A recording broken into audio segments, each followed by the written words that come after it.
मंडळी सस्नेह, जय ज्योती, जय भीम, जय शाहू, जय जिजाऊ. तडकाफडकी लाईव्ह येण्याचं कारण असं आहे की आज दिवसभर झालं मराठा आरक्षणाच्या संदर्भाने वेगवेगळ्या चर्चा वेगवेगळ्या वाहिन्यांवर रंगत आहेत. सुप्रीम कोर्टाने आपला निर्णय दिला आहे आणि सुप्रीम कोर्टाने असं सांगितलं की मराठा आरक्षणाच्या संबंधाने आता त्यांनी त्यांचा निकाल ऐकवला. युक्तिवादामध्ये कपिल सिब्बल असं सांगत आहेत की इंदिरा साहानीचा जो काही खटला होता किंवा इंदिरा साहानीमध्ये दिलेला जो काही निर्णय होता तो काही अंतिम लक्ष्मण रेषा नाही आहे. कल्पेश शिंदे, संदेश भालेराव, आपल्या सगळ्यांचं स्वागत आहे. या सगळ्या पार्श्वभूमीवर मराठा आरक्षणाच्या संबंधाने काही लोकांनी मला काही व्हिडिओ फॉरवर्ड केले. काही जण म्हणाले की ताई तुमचे जुने व्हिडिओ फार व्हायरल होत आहेत वगैरे वगैरे. मला असं वाटलं की मी या संबंधाने माझ्यापुरती एक भूमिका मांडावी. खरं म्हणजे मराठा आरक्षणाचं काय करावं काय नाही यावर मला आता काहीच बोलायचं नाही आहे. मराठा आरक्षण किंवा कुठलंही आरक्षण नव्याने देताना काय तरतुदी असतात, त्या कशा पद्धतीने असतात आणि त्या आरक्षणाच्या संबंधाने घटनात्मक दुरुस्त्या कशा केल्या जातात यावर मी फार विस्ताराने अनेक वेळा बोललेली आहे. अनेक ठिकाणी ती भाषणं तुम्हाला मिळतीलसुद्धा, कारण मी स्वतः असं काही कुठल्या भाषणांचा संग्रह करून ठेवलेला नाही आहे. पण या सगळ्या अनुषंगाने BBC मराठीने मला साधारण 2 वर्षांपूर्वी विचारलेलं होतं की मराठा आरक्षणाबद्दल तुम्हाला नेमकं काय वाटते, तुमचं म्हणणं काय आहे. तेव्हा मी BBC मराठीला असं म्हटलं होतं की आम्हाला काय वाटतं हे फार महत्त्वाचं नाहीच आहे. कारण ज्या प्रक्रियेत आम्ही अजिबात नाही आहोत की आरक्षण देण्यासाठीच्या प्रक्रियेतही आम्ही नाही आहोत आणि आरक्षण देऊ नये असं म्हणण्याच्या प्रक्रियेतही आम्ही नाही आहोत किंवा आमच्या द्या म्हणण्याने किंवा देऊ नका म्हणण्याने काही फार मोठा फरक इथे पडणार नाही आहे. आणि जर अशी परिस्थिती असेल तर आम्ही याच्यावर काही फार मतं मांडावीत असं मला काही वाटत नाही. या सगळ्या संदर्भाने मला 2 वेगवेगळ्या बाबी मांडायच्या आहेत. मी पुन्हा एकदा सांगेन की मराठा आरक्षणावर मला आता फार काही वेगळं मत अजिबातच मांडायचं नाही आहे. पण मला 2 गोष्टी सांगायच्या आहेत. एक तमिळनाडूच्या आरक्षणाचा मुद्दा जो वारंवार चर्चेला जातो आहे की तमिळनाडूत आरक्षण आहे मग इकडे आरक्षण का नाही आहे, तमिळनाडूत आरक्षण आहे मग इकडे आरक्षण का नाही आहे. मी मागेही असं म्हटलं होतं की एखाद्या तुम्हाला आरक्षण द्यायचं असेल तर त्याची दुरुस्ती करताना हे कलम 16(4)(अ) नुसार आपण आरक्षण जेव्हा बोलतोय, एकीकडे समतेची भाषा केली जाते, दुसरीकडे आरक्षण द्यावं असं म्हटलं जातं. मग नेमकं काय करायचं किंवा काय नाही करायचं, तर दस्तूर खुद्द डॉक्टर बाबासाहेब आंबेडकरांची भूमिका काय आहे ही जरा समजून घेणं फार गरजेचं आहे. स्टेट्स अँड मायनॉरिटीज नावाच्या पुस्तकामध्ये जे 1930 साली बाबासाहेबांनी लिहिलं, ज्या त्या संस्थाने आणि अल्पसंख्याक समाज असं ज्याचं मराठीचं भाषांतरण आहे, त्यात बाबासाहेब असं म्हणतात की पिढ्यानपिढ्या ज्यांचे जगण्याचे अधिकार प्रस्थापित व्यवस्थेने नाकारलेले आहेत, आय रिपीट वन्स अगेन, पिढ्यानपिढ्या ज्यांचे जगण्याचे अधिकार प्रस्थापित व्यवस्थेने नाकारलेले आहेत ते अधिकार त्यांना परत देऊ जगण्याच्या स्पर्धेत निर्धोकपणे उतरण्याचे सामर्थ्य प्राप्त करून देणे म्हणजे आरक्षण होय. मंडळी, हे जरा नीट समजून घ्या की आरक्षण हा काही इथे अजिबातच गरिबी हटावचा मेनू नाही आहे. आरक्षण हा अजिबात गरिबी हटावचा मेनू नाही आहे. आरक्षण हा कुठल्याही इतक्या सहजपणे एखाद्या समूहाचं तुष्टीकरण करण्याचा कार्यक्रमसुद्धा नव्हे, जरी तो तसा राबवला जाणार असेल तरी. मग आरक्षण म्हणजे काय, तर बाबासाहेब असं म्हणतात की पिढ्यानपिढ्या ज्यांचे जगण्याचे अधिकार नाकारलेले आहेत ते त्यांना परत देणे म्हणजे सोशली एक्सक्लुडेड कम्युनिटी हा शब्द फार महत्त्वाचा आहे. जे लोक सामाजिकदृष्ट्या बहिष्कृत आहेत आणि सामाजिकदृष्ट्या बहिष्कृत असणाऱ्या लोकांना मुख्य प्रवाहात आणण्यासाठीचा उपक्रम. आता मग बहिष्कृत लोक कोण आहेत, पुढे बाबासाहेब असं सांगतात की जगण्याच्या स्पर्धेत निर्धोकपणे उतरण्याचे सामर्थ्य. हा निर्धोकपणे शब्द माझ्यासाठी फार महत्त्वाचा आहे.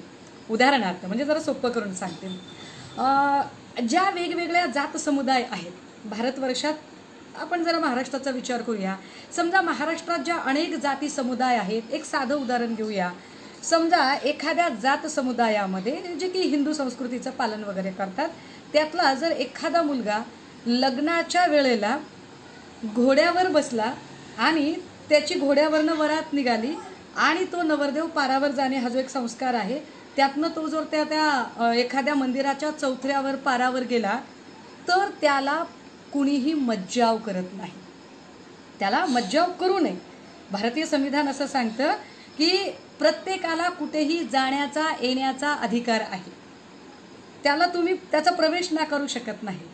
परंतु आम्ही असं पाहतो अजूनही, म्हणजे देश स्वतंत्र झाला, आम्ही 21व्या शतकाकडे आलो, तरी सुद्धा अजूनही आमची परिस्थिती अशी आहे की इथे अशा काही जाती आहेत की ठराविक जातीतल्या लोकांना त्या मंदिरात मुक्तपणे प्रवेश मिळतो, परंतु अजूनही ज्या सोशली एक्सक्लुडेड जाती आहेत, ज्या सामाजिकदृष्ट्या अजूनही बहिष्कृत आयुष्य जगणाऱ्या जाती आहेत, अशा जातीतला जर एखादा मुलगा, एखादा नवरदेव त्या पारावर गेला तर तो निर्धोकपणे जाऊ शकत नाही, त्याला धोका होणारच नाही याची हमी कुणीही देऊ शकत नाही.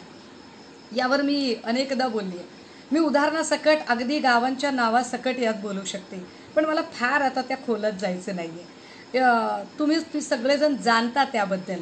म्हणजे अगदी लातूर जिल्ह्यामधलं उदगीर तालुक्यातलं रुद्रवाडीचं प्रकरण अजूनही आपल्या सगळ्यांच्या डोळ्यासमोर आहे की काय परिस्थितीमध्ये तिथली लोक जगत होती. आजही अगदी मागच्या अर्धा दिवसांपासून नांदेड जिल्ह्यातलं जे प्रकरण चालू आहे यावरही आपण विचार करू शकतो. निर्धोकपणे उतरण्याचं सामर्थ्य, म्हणजे लोकांना अजूनही या अशा सार्वजनिक ठिकाणी वावरताना भीती वाटते, असुरक्षित वाटतं, कारण हे लोक सामाजिकदृष्ट्या बहिष्कृत आहेत. अशा बहिष्कृत लोकांना अत्यंत निर्भयपणे तिथे तो वावर त्यांचा करता यावा, ती संधी त्यांना मिळावी, यासाठी म्हणून जे प्रयत्न केले जातील तो भाग आरक्षणाचा असेल असे बाबासाहेब सांगतात. आता याचा अर्थ हे काही एखादा समूह गरीब आहे म्हणून त्याला द्यावे असा तो अर्थ निघत नाहीये, तर एखादा समूह सामाजिकदृष्ट्या किती मागास आहे, तो किती मुख्य प्रवाहापासून लांब आहे याचा जास्त विचार केला जातो. चला, मला आता याच्यातही हे एवढं मला फक्त बाबासाहेबांची व्याख्या सांगायची होती. मला जो मुद्दा सांगायचा आहे तो महत्त्वाचा आहे आणि त्याच्याकडे जास्त मला असं वाटतं की तुम्हा सगळ्यांना मी नेलं पाहिजे, कारण आजच्या एकूण चर्चा ज्या मी सगळ्या वाहिन्यांवरच्या, अगदी मॅक्स महाराष्ट्रापासून ते ABP माझापर्यंत जे काही एकूण बघितलं त्यात मला असं वाटलं की एक महत्त्वाचा घटक अजूनही उपेक्षित आहे, ज्याकडे कोणाचंही लक्ष जात नाही आहे आणि त्यावर कुणीही अजूनही बोलत नाही आहे. पहिल्यांदा जरा तमिळनाडूचं आरक्षण काय सांगते यावरती जरा बोलूया. आमचे ॲडव्होकेट जयेश वाणी बंधू त्यांनी आज FBला ही पोस्ट पण टाकलेली आहे. तमिळनाडूचं आरक्षण नेमकं काय आहे, कारण बरेच लोक म्हणतात की जर तमिळनाडूत आरक्षण मिळालं तर इकडे का मिळू नये, तर त्यांना तेही म्हटलं पाहिजे, त्याच्यावरती त्यांनाही बोललं पाहिजे. तमिळनाडूतील आरक्षणासंदर्भात जर बोलायचं झालं तर 31 ऑगस्ट 1994 रोजी शेड्यूल्ड 9th मध्ये केलेल्या 76व्या घटना दुरुस्तीनुसार हे आरक्षण संविधानिक झालेलं आहे. म्हणजे आरक्षण आधी तमिळनाडू सरकारने दिलं, नंतर हे आरक्षण 1994ला 9th शेड्यूल्डमध्ये आलं. 9th शेड्यूल्ड काय आहे किंवा 9वं परिशिष्ट काय आहे हे जरा बघायचं झालं, तुम्ही कुठल्याही अगदी गुगलवर सर्च करा आणि 9th शेड्यूल्ड टाका, तर तुम्हाला असं लक्षात येईल की 9th शेड्यूल्ड तुम्हाला निरस्त दिसतं, राज्यघटनेच्या प्रतिमध्येही दिसतं आणि गुगलमध्येही दिसतं. 9th scheduled was the parking place for politician. जे ॲक्ट्स अनवॉन्टेड ॲक्ट्स आहेत किंवा पॉलिटिशियन्सनं असं वाटतं की हे ॲक्ट आपल्या जरा अडचणीत आणणारे आहेत, मग ते कुठे पार्क करायचे, तर ते 9th शेड्यूल्डमध्ये पार्क करायचे. अशा पद्धतीने 9th शेड्यूल्डवरतीही काम केलं गेलं. आता जर अजून पुढे जाऊया, मग ह्या 9th शेड्यूल्डमध्ये तमिळनाडूने आपलं आरक्षण केलं आणि 9th शेड्यूल्डमध्ये ते अगदी सुखरूप पोचून पण ठेवलं. तर 9th शेड्यूल्ड नंतर उघडता येत नाही, हा त्यातला भाग आहे. तमिळनाडू राज्यात शैक्षणिक आणि शासकीय नोकऱ्यांसाठी हे आरक्षण अस्तित्वात आहे. हां, आपल्या आरक्षणाबद्दल काही गैरसमज आहेत. काही लोक असं म्हणतात, म्हणजे भारतातल्या आरक्षणाबद्दल बोलताना विवेक घोटाळे सर, स्वागत आहे आपलं. आमचे पुणे विद्यापीठातले राज्यशास्त्र विभागाचे काही काळ काम बघितलेले आणि आता द युनिक अकॅडमीमध्ये काम करणारे विवेक घोटाळेजी हे लाईव्ह बघतायत, मला आनंद आहे त्याचा. आरक्षण 10च वर्षासाठी होतं, मग ते का चालू ठेवलं असं काही लोक बोलत राहतात. त्यांचा तो गैरसमज निघाला पाहिजे की आरक्षण पॉलिटिकल आणि सोशल रिझर्वेशन या दोन वेगळ्या गोष्टी आहेत. एज्युकेशनल आणि सोशल रिझर्वेशनला कुठलीही कालमर्यादा नाही, लक्षात घ्या. सामाजिक आणि शैक्षणिक आरक्षणासाठी कुठलीही कालमर्यादा नाही. आरक्षणाची कालमर्यादा जी आहे ती राजकीय आहे. मग राजकीय आरक्षणाची कालमर्यादा कुणी वाढवली? तर जे प्रस्थापित सवर्ण इथल्या शेड्यूल्ड कास्टमधल्या लोकांवरती राग व्यक्त करतात त्यांनी समजून घ्यावं की शेड्यूल्ड कास्टमधल्या लोकप्रतिनिधींची इतकी संख्या नक्कीच पार्लमेंटमध्ये नव्हती की त्यांनी या आरक्षणाची कालमर्यादा वाढवावी. याचा अर्थ असा आहे की पार्लमेंटमधली आरक्षणाची जी कालमर्यादा होती ती वाढवली गेली. इथल्या काही लोकांनी हेतुपुरस्सर निर्णय घेऊन ती वाढवली गेली. याचा राग तुम्ही शेड्यूल्ड कास्टमधल्या लोकांवर नाही काढू शकत, कारण ते त्या प्रक्रियेतच नव्हते. मी जरा काय म्हणता येईल त्याला, थोडंसं किचकट आहे, कायद्याचा भाग आहे, तुम्हाला समजेल अशा भाषेत सांगण्याचा प्रयत्न करते आणि तसा माझा प्रयत्न राहील. आता हे आरक्षण जे सामाजिक आणि शैक्षणिक होतं, हे आरक्षण 10 वर्ष वगैरे अशी कुठलीही मर्यादा नव्हती, तर हे आरक्षण अनलिमिटेड आहे. तिसरा एक गैरसमज मी वारंवार सांगते की आरक्षणाचा आणि समान नागरी कायद्याचा काहीही संबंध नाही. प्रस्थापित सवर्णांमधले काही उपटसुंभ आणि इकडचेही काही उपटसुंभ जे व्हॉट्सअप युनिव्हर्सिटीतनं तयार झालेले महाविद्वान प्राणी आहेत, ते उठसूट आरक्षणावर बोलताना असं म्हणतात की मग समान नागरी कायदा आणा आणि आरक्षण बंद करा. तर दादा हो, हे नीट समजून घ्या, ताया हो, हे नीट समजून घ्या की आरक्षणाचा आणि समान नागरी कायद्याचा काहीही संबंध नाही. समान नागरी कायदा हा फक्त आणि फक्त इथल्या सर्व जाती धर्माच्या महिलांना एका समान हक्काची मागणी करणारा कायदा आहे. आरक्षण आणि त्याचा सुतराम संबंध येत नाही. जरा दुसऱ्या मुद्द्याकडे येऊया. तमिळनाडू राज्यात शैक्षणिक आणि शासकीय नोकऱ्यांसाठीचं हे आरक्षण अस्तित्वात आहे, राजकीय आरक्षण अस्तित्वात नाही. तिसरी गोष्ट, 1921 पासून राज्याला मागास अनुसूचित जाती आणि अनुसूचित जमातींची पार्श्वभूमी असल्याने राज्य सरकारने वेळोवेळी या आरक्षणामध्ये बदलही केले आहेत. आता हा लोकसंख्येचाही भाग आहे की किती लोकसंख्या अस्तित्वात आहे, जिसकी जितनी संख्या भारी उसकी उतनी भागीदारी, याही अर्थाने ते काम करत आहेत. हे बदल करताना राज्यातील मागास अनुसूचित जाती जमाती यांचे प्रमाण राज्याच्या एकूण लोकसंख्येच्या 69% असल्याने आरक्षणही 69% गेले आहे. तमिळनाडूतलं आरक्षण 69% का गेले त्याचं कारण असं सांगितलं जाते की तिथली अनुसूचित जाती जमातीची जी लोकसंख्या आहे तीच मुळात 69% आहे. या 69% जर त्यांचं प्रमाण असेल तर त्या प्रमाणात त्यांना ते दिलेलं आहे, म्हणजे ज्याचा जितका हिस्सा आहे. म्हणजे अगदी एक गमतीदार भाग आठवला. काल मला आमच्या एका सन्मित्राने एक मेसेज पाठवला. त्या मेसेजमध्ये त्याने असं लिहिलं की पश्चिम बंगालमध्ये एवढे सगळे मुस्लिम निवडून आले, काय फायदा झाला तुमचा की सगळीकडे मुस्लिमच निवडून आले, ज्यांना ज्यांना तिकीटं दिली ती सगळी मुस्लिमच होती. मी त्याला असा रिप्लाय पाठवला की जिसकी जितनी संख्या भारी उसकी उतनी भागीदारी. जर तिथे मुस्लिमांची संख्या जास्त असेल आणि त्यांना प्रतिनिधित्व मिळालं तर काय हरकत आहे. तर तो म्हणे की नाही, हे चुकलंय. मी त्याला असं म्हटलं की जर संख्येच्या बळावरती जर तू असं म्हणत असशील दादा, तर मग मला सांग की या देशात 3.5% ज्या लोकांची लोकसंख्या आहे आणि गावात एखादं किंवा दुसरं घर ज्यांचं आहे ते अख्ख्या देशाचं राजकारण करू शकतात, हे तुझ्या बुद्धीला पटतं का? तर मग त्याचं पुढे असं उत्तर होतं की पण देशाच्या हिताचा विचार करणारे लोक ते आहेत म्हणून आमच्या बुद्धीला पटतं. याचं सर्टिफिकेट कोणी दिलं की तुम्ही देशाच्या हिताचा विचार करणारे आहात? हू सर्टिफाईड यू? तुम्ही स्वतः स्वयंघोषित सांगता की आम्ही देशाच्या हिताचा विचार करणारे आहोत. हे जसं इकडे उमेदवारी देताना काही लोक अपप्रचार करतात की मुस्लिम निवडून आले तर हे होईल ते होईल, तसाच अपप्रचार आरक्षणामध्येही काही ठिकाणी आहे. मी जरा मुद्द्यावर पुन्हा येते की तमिळनाडूतली आरक्षणाची टक्केवारी ही तिथल्या लोकसंख्येच्या प्रमाणात आहे. दुसरी गोष्ट एक आपण जरा नीट समजून घेऊया की हे बदल करता 16 नोव्हेंबर 1992 रोजी सर्वोच्च न्यायालयाने इंदिरा साहनी विरुद्ध भारत सरकार या प्रकरणात घटनेच्या अनुच्छेद 16(4) नुसार देण्यात येणारे आरक्षण 50% अधिक असू नये असे आदेश दिलेले आहेत. आदेश 1992ला आले. सुप्रीम कोर्ट सांगत आहे की हे जे आरक्षण आहे ते 50%च्या वर जाऊ नये आणि तमिळनाडूतलं आरक्षण हे 92च्या आधी झालेलं आहे आणि 94ला ते 9th शेड्यूलमध्ये टाकलेलं आहे.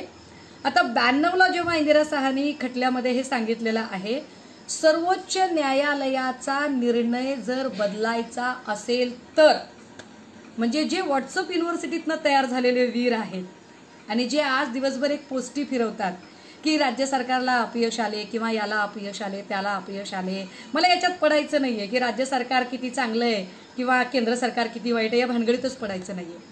मला एक साधी गोष्ट समजावून सांगायची आहे की 1992ला जर इंदिरा साहानी खटल्यामध्ये सर्वोच्च न्यायालयाने हा निर्णय दिलाय, तमिळनाडूचा निर्णय त्याच्या आधीचा आहे. जर तुम्हाला आता हा 92चा निर्णय जर बदलायचा असेल, सर्वोच्च न्यायालयाने दिलेला निर्णय हा जर तुम्हाला बदलायचा असेल तर त्याच्या इक्विव्हॅलंट संस्थेमध्ये तो बदलावा लागेल, त्याच्या इक्विव्हॅलंट पॉवरमध्ये. म्हणजे high court state, supreme court centre, जेव्हा सुप्रीम कोर्टने निर्णय दिलाय आणि तो तुम्हाला बदलायचा आहे किंवा तो बदलण्यासाठीची आवश्यक घटना दुरुस्ती तुम्हाला करायची आहे, तर ती घटना दुरुस्ती पार्लमेंटमध्ये व्हावी लागेल, ती स्टेटमध्ये नाही होणार. व्हॉट्सअप युनिव्हर्सिटीतनं तयार झालेल्या महाविद्वानांसाठी जर सुप्रीम कोर्टने निर्णय दिला होता की इंदिरा साहानीचं जे काही निर्णय आहे तो निर्णय 50%च्या वर आरक्षण जाणार नाही, तर याची अमेंडमेंट कुठलंही स्टेट गव्हर्नमेंट करू शकत नाही. ना ते तमिळनाडू करू शकतो ना महाराष्ट्र करू शकतं. ही अमेंडमेंट फक्त आणि फक्त सेंटरच करू शकतं, सेंटर पार्लमेंट करू शकतं. आता प्रश्न उरतो पार्लमेंटच्या इच्छाशक्तीचा. काही लोक असं म्हणतात, मग 50%च्या वर जर आरक्षण होऊ नये तर मग तमिळनाडूकडे 69 कसं? तर पुन्हा मी सांगते की ते 1992च्या आधीचं आहे. हा निकाल येण्याच्या आधीचं आहे आणि त्यांनी तात्काळ ते 9th शेड्यूलमध्ये टाकलेलं आहे. जरा समजेल अशा भाषेत आणि सांगण्याचा प्रयत्न करते. चला जरा पुन्हा पुढे जाऊया. 1993-94 या शैक्षणिक वर्षासाठी मात्र जुन्या पद्धतीने सुरू असलेलं 69% आरक्षण हे कायम ठेवण्यात यावं म्हणून मद्रास उच्च न्यायालयात याचिका दाखल करण्यात आली. उच्च न्यायालयाने ही 93-94 वर्षासाठी जुन्या पद्धतीने 69% आरक्षणाच्या धोरणानुसार शैक्षणिक आरक्षण कायम ठेवायला मंजुरी दिली. मात्र हे आरक्षण 50%पेक्षा कमी करण्यात यावे असे आदेश दिलेले आहेत. आता पुन्हा आपण जरा नीट समजून घेऊया की 1994-95 या शैक्षणिक वर्षातही 69% नुसारच शैक्षणिक आरक्षणाच्या धोरणानुसारच प्रक्रिया राबवली जावी, यासाठी तमिळनाडू सरकारने माननीय सर्वोच्च न्यायालयामध्ये खास याचिका जेव्हा दाखल केली होती, स्पेशल पिटिशन दाखल केलं होतं, मात्र सर्वोच्च न्यायालयाने आरक्षण 50%च्या वर जाऊ नये असे अंतरिम आदेश दिलेले आहेत. या परिस्थितीतून मार्ग काढण्यासाठी तमिळनाडूच्या विधानसभेचे विशेष अधिवेशन 9 नोव्हेंबर 1993 रोजी बोलावण्यात आले आणि सर्वानुमते असा प्रस्ताव पास करण्यात आला की केंद्र सरकारला तमिळनाडूमध्ये अस्तित्वात असलेले 69% आरक्षणाचे धोरण चालू ठेवण्यासाठी घटना दुरुस्तीची शिफारस करण्यात यावी. तमिळनाडूचं आरक्षण हे जर तुम्हाला कंटिन्यू करायचं असेल तर त्याला अमेंडमेंट करावी लागेल. 26 नोव्हेंबर 1993 रोजी ऑल पार्टी मिटिंगही बोलावण्यात आली. सर्वपक्षीय मिटिंग याच्यावरती झाली. मागास समाजाच्या उन्नती आणि कल्याणासाठी 69% आरक्षण कायम ठेवण्यात यावं याबाबत सर्वपक्षीय नेत्यांची मान्यताही मिळाली. इट्स व्हेरी इंटरेस्टिंग की एका आरक्षणाच्या संबंधाने जेव्हा याचिका दाखल केली जाते आणि त्याच्यात सुप्रीम कोर्ट सांगत आहे, अंतरिम आदेश काढत आहे की 50%च्या वर जाऊ नये, तातडीने पार्लमेंटमध्ये एक बैठक बोलावली गेली 93ला आणि या बैठकीवर चर्चा सुद्धा झाली. आणि ही सगळी चर्चा खूप जोरात स्क्रोलिंग होते आणि खूप नावं येत आहेत. मी तुमची नावं जर वाचत गेले तर इकडे लिंक तुटेल म्हणून मी नावं वाचत नाहीये. मला क्षमा करा की मी आज आपली नावं घेऊ शकत नाहीये. जर पार्लमेंटमध्ये सर्वपक्षीय जेव्हा बैठक बोलावली गेली तेव्हा सर्वपक्षीय बैठकीत असा निर्णय झाला की अनुसूचित जाती जमातीच्या कल्याणासाठी जर तमिळनाडूत 69% लोक जर शेड्यूल कास्टचे असतील तर या शेड्यूल कास्टचं 69% रिझर्वेशन असंच राहू द्यावं आणि त्यासाठी एक घटना दुरुस्ती व्हावी। इंटरेस्टिंग गोष्ट काय आहे माहिती आहे? तमिळनाडूतलं सरकार वेगळ्या पक्षाचं, केंद्रातलं वेगळ्या पक्षाचं, असं असताना सुद्धा केंद्राने सर्वपक्षीय बैठक बोलावली आणि केंद्रातल्या त्या सर्वपक्षीय बैठकीत सर्वपक्षीय नेत्यांनी ही गोष्ट मान्य केली। तेव्हा एक कोऑर्डिनेशन होतं, तेव्हा एक ताळमेळ होता, तेव्हा सुडाचं राजकारण अजिबातच होत नव्हतं, तेव्हा जनहितही साधलं जात होतं, तेव्हा एकमेकांना जाणीवपूर्वक त्रास देणे आणि ओढून ताणून श्रेयवाद आणणे या गोष्टी निश्चितच केल्या नव्हत्या। तेव्हा लोकहित हे राजकारणाच्या केंद्रस्थानी होतं।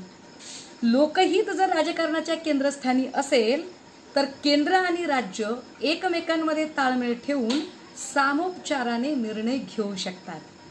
परंतु जर श्रेयवादाचं राजकारण आलं, सुडाचं राजकारण आलं तर केंद्र आणि राज्य यांच्यामध्ये ताळमेळ राहत नाही। हे जरा नीट समजून घ्या। मी जरा अजून थोडंसं पुढे जाऊन सांगितलं पाहिजे की मी असं म्हटलं की जर इंदिरा साहनी प्रकरणामध्ये सुप्रीम कोर्टने निर्णय दिलाय आणि तो बदलायचा अधिकार हा फक्त आणि फक्त हा केंद्रात आहे, पार्लमेंटमध्ये ती ताकद आहे सुप्रीम कोर्टचा निर्णय बदलवण्याची, तर पार्लमेंटने तशी म्हणजे तमिळनाडू इलेक्शनच्या वेळेला आरक्षणाच्या वेळेला ज्या पद्धतीने सर्वपक्षीय बैठक बोलावून तो निर्णय घेतला होता तशी सर्वपक्षीय बैठक घेऊन घटना दुरुस्ती करण्याची तयारी ही केंद्र सरकारने दाखवायला हवी। जर केंद्र सरकारची इच्छाशक्ती असेल तर, जर केंद्र सरकारच्या मनात खरंच तसं असेल तर। आता यावर जर असं कोणी म्हणत असेल, केंद्र सरकारचे नुमाइंदे जे हे लाईव्ह बघत असतील आणि त्या नुमाइंद्यांना असं वाटत असेल की तुम्ही केंद्रावर का बरं खापर फोडताय, तर दादा हो, जर तुम्ही कलम 370 वर कायदा करू शकता, जर तुम्ही राम मंदिर बांधून घेऊ शकता, जर तुम्हाला हवे ते तसे सगळे निर्णय करून घेऊ शकता, तर लोकहितासाठी तुम्हाला वाटत असेल तर काय तुम्ही एक सर्वपक्षीय बैठक बोलवून किंवा यावर तुमच्याकडे आता बहुमत आहे वगैरे, तुम्हीच काल व्हॉट्सअपवर फिरवत होता ना, काल तुम्हीच सगळे फेसबुकवर फिरवत होता की नाही आम्हाला सीट्स मिळाल्या म्हणून काय झालं पश्चिम बंगालमध्ये, पण राज्यसभेत बहुमत होईल आणि आम्ही पाहिजे ते बिल पास करू शकू इतकं संख्याबळ आमच्याकडे आहे। मग ते संख्याबळ जर खरंच वापरायची तुमची इच्छाशक्ती असेल तर वापरा की संख्याबळ आणि दाखवा इंदिरा साहनी खटला बदलून, दाखवा त्या निर्णयाला चॅलेंज देऊन आणि पार्लमेंटमध्ये करा घटना दुरुस्ती।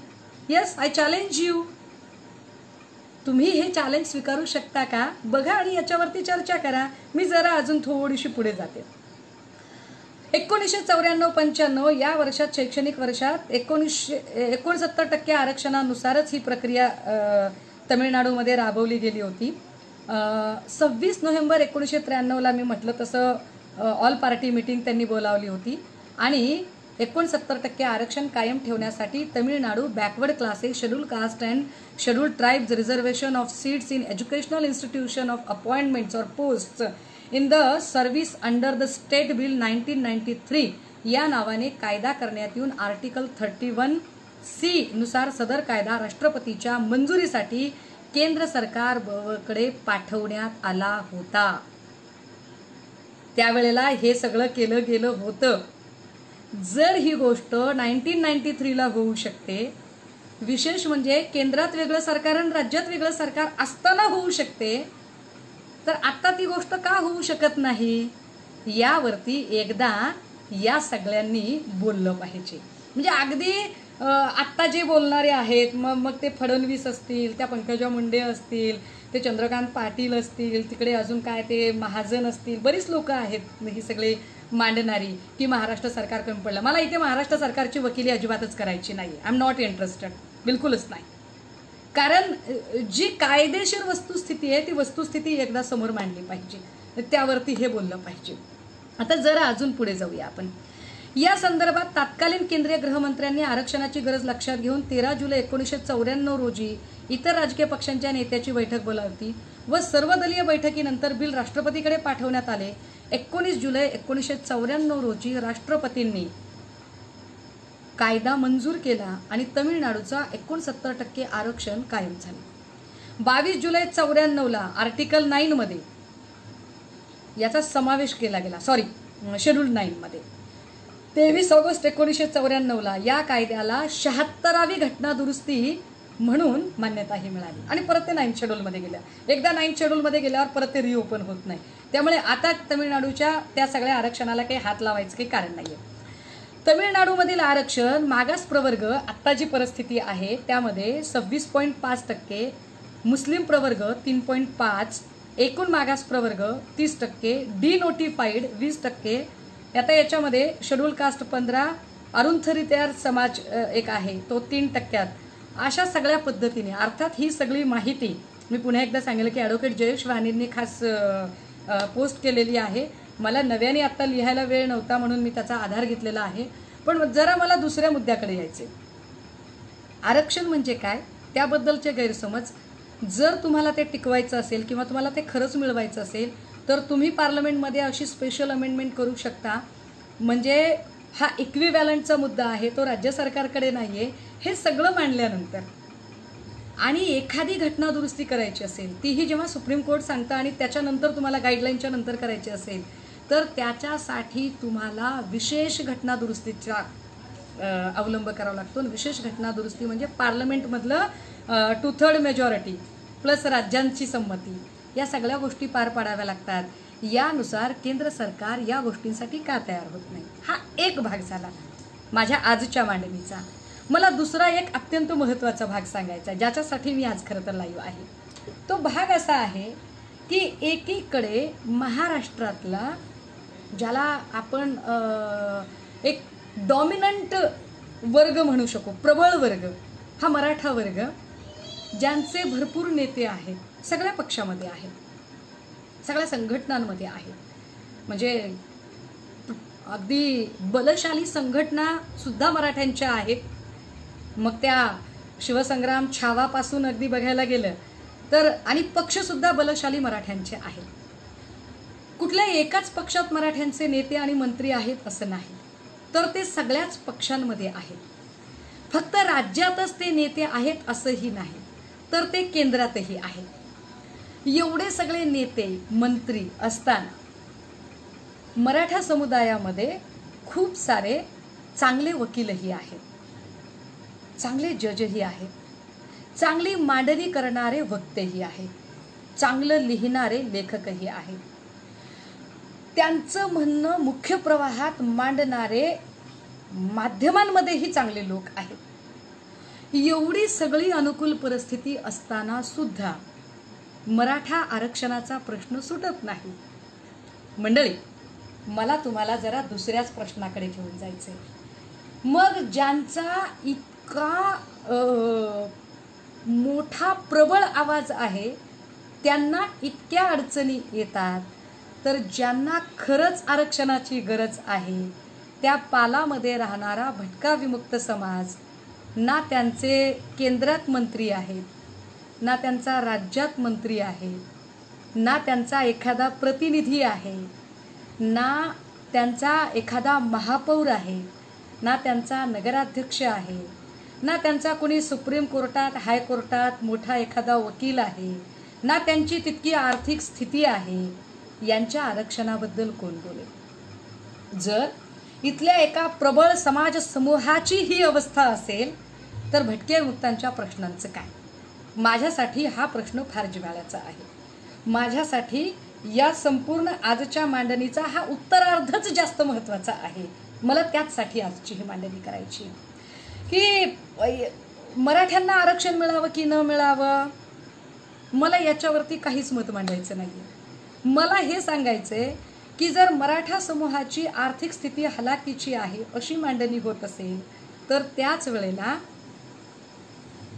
जो पालात राहणारा भटका आहे, इथला पारधी, घिसाडी, कैकाडी, सिक्कलगार, सिकलीयार छप्परबंद, कडेकपारी, जोशी, गोपाळ जोशी, कुडमुड्या जोशी, वासुदेव, आराधी, गोंधळी, कोल्हाटी, डोंबारी या सगळ्या जातींचे प्रश्न कसे सुटले जातील आणि या जातींच्या आरक्षणावरती कोण बोलेल? या सगळ्या, कारण भारतीय राजकारणाचं वैशिष्ट्य असं आहे की आयदर तुमचं उपद्रव्य मूल्य पाहिलं जातं किंवा तुमचं उपयोगिता मूल्य पाहिलं जातं. तुमचं उपयोगिता मूल्य किंवा उपद्रव्य मूल्य मोठं असेल तर तुम्हाला राजकारणात लक्षात ठेवलं जातं. आम्ही पाहिलंय मागच्या काही वर्षात मराठा आरक्षण आणि धनगर आरक्षण या संबंधाने जेव्हा जेव्हा मोर्चे निघाले तेव्हा तेव्हा आम्ही पाहिले की यांचं उपद्रव्य मूल्य मोठं आहे, तसं यांचं उपयोगिता मूल्यही आहे. एवढं मोठं उपद्रव्य मूल्य आणि उपयोगिता मूल्य ज्या समूहाचं आहे, जर त्या समूहाचे प्रश्न सुटत नसतात तर ज्या समूहाचं उपयोगिता मूल्यही नगण्य दिसतं. कारण भटक्या विमुक्तातली कुठलीही एक जात संपूर्ण महाराष्ट्रातली जरी एकत्रित केली तर एक विधानसभेचा मतदार संघ तयार होत नाही, म्हणजे त्यांचं उपयोगिता मूल्य जाणवत नाही. भटक्या विमुक्तांचं उपद्रव्य मूल्यही दिसू शकत नाही, कारण ते एक भटका लाख भटकासारखे मोर्चे काढू शकत नाही ना. त्यांच्या मोर्चांना फार मोठं मुख्य प्रवाहातल्या माध्यमांमध्ये फार प्रसिद्धी मिळू शकेल ना. त्यांच्याकडे तेवढं आर्थिक बळ आहे किंवा भटक्यांचे अमुक प्रश्न आहेत असं म्हणून कुणी पार्लमेंटमध्ये किंवा असेंब्लीमध्ये ते मुद्दे मांडायला जाऊ शकत नाही, कारण तसा प्रतिनिधीच नाही ना. पार्लमेंटमध्ये कुणी मांडायला आहे ना असेंब्लीमध्ये कुणी आहे की कुणी सांगू शकेल की हे भटक्यांच्या अडचणी आहेत आणि भटक्यांना एवढ्या सगळ्या आरक्षणाची गरज आहे आणि ते लागणार आहे, त्यावर कुणीच बोलत नाही. तर मग जो गावगाड्याच्या बाहेर राहणारा हा वर्ग आहे त्यांच्या आरक्षणाचं काय? गावगाड्याच्या बाहेर राहणारे जे हे सगळे लोक आहेत यांचं काय? यावरती कोण बोलेल? कारण गेली 1.5 वर्षापासून आपण सगळेजण लॉकडाऊन आणि कोरोनाचं संकट अनुभवतोय. या कोरोना आणि लॉकडाऊनच्या काळामध्ये शासनाने सांगितलेले आणि घालून दिलेले सगळे नियम हा भटका समाज बिनबोभाटपणे आणि मुकाटपणे पालन करतोय. त्यावरती तो एक चकार शब्द काढत नाही. त्यांनी सांगितलं पब्लिक गॅदरिंग करायची नाही, नाही करायचं, रस्त्यावर यायचं नाही, नाही यायचं, मागायला जायचं नाही, नाही जायचं. कित्येक ठिकाणी भटक्यांची अक्षरशः गोची झाली, नाकेबंदी झाली, उपासमारीची वेळ आली तरी सुद्धा भटके अगदी अळीमिळी चुपचिळी करून राहिले. पण ज्या जाती प्रबळ होत्या पैशाने, लोकसंख्येने, राजकीय शक्तीने, ते मात्र रस्त्यावर येत राहिले. ते निवडणुकांच्या प्रचार सभात येत राहिले, ते मोठमोठ्या मेळावे घेत राहिले. एवढ्या मोठ्या त्यांच्या प्रचार सभा आणि मेळाव्यांमधून अजिबात कोरोनात पसरतोय असं त्यांना वाटलं नाही.